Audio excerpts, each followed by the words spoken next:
Shaman King is a Japanese manga series written and illustrated by Hiroki Takai. It follows the adventures of Yu Asakura as he attempts to hone his shaman skills to become the Shaman King by winning the shaman fight. This about sums it up, except there's a kid named Manta. He's the narrator of the show. He appears to be able to see ghosts, but not be a shaman himself. This is my first impression of this show, The Shaman King. I watched the first 3 episodes for you guys, so you can decide if the show sucks or if it's an awesome show. That's what I'm here for. So the question is The Shaman King so far worth a watch in my opinion? And what life lesson can we get from this show?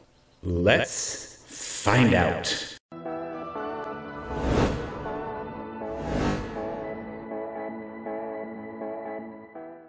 Shaman King is 10 episodes, each episode 30 minutes. I watched the first 3 episodes and I have formed an opinion. This show is a lot like, it reminds me a little bit of Dragon Ball Z as far as easy to digest. If you follow it, you're going to know what's going on. It's not like it's a big mystery. They definitely spell stuff out for you. And I don't mind that. I think that's kind of cool. Every shaman that Asakura either battles or is friends with, they're going to have a little intro, almost like a sports card. This is that person. This is their spirit that they use.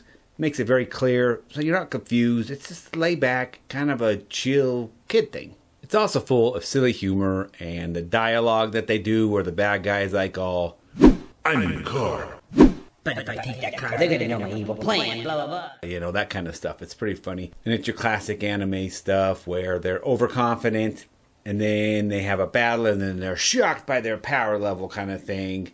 And then they get defeated, but then they rise up again, and the other guy's surprised, that kind of stuff. Which is, I always find that very humorous. As far as animation, I don't want to compare this to Dragon Ball Z necessarily, because it's definitely better quality than Dragon Ball Z. Shout out Dragon Ball Z, but the animation was pretty cheesy. This is way better animation. The fighting isn't real detailed. It's more of like implied. So, I go in with the sword, and then they'll skip, and he blocked it, or whatever, or he did a special move.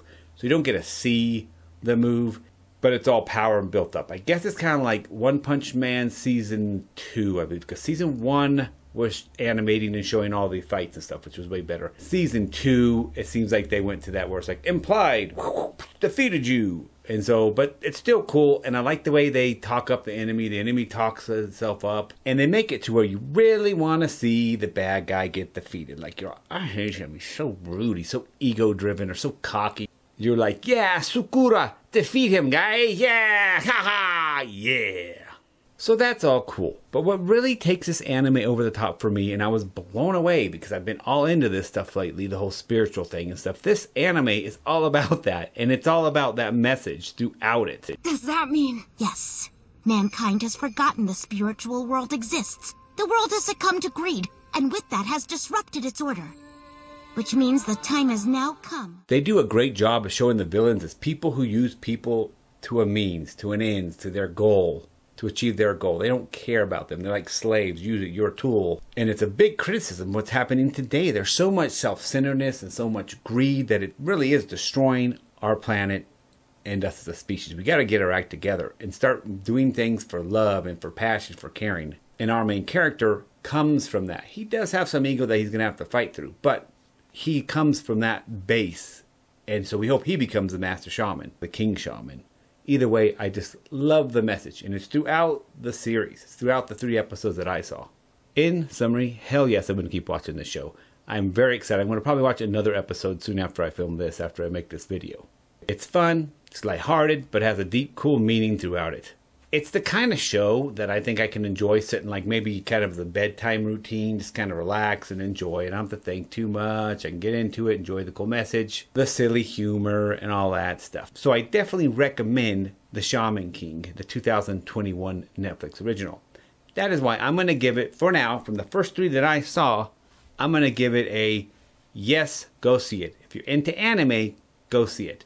If you're not into anime, you'll probably be irritated by the classic anime humor, classic anime inner dialogue and talking out loud, but that guy didn't hear him talking, stuff like that. I don't know if you'd like that, but that's anime. Kind of get into that. That's what it is. That's how it is. So I say, definitely go see the show. However, you don't have to stop now. There's a video right here or right here you can watch. And you can check out other life lessons I've made and reviews on movies, TV shows, and documentaries.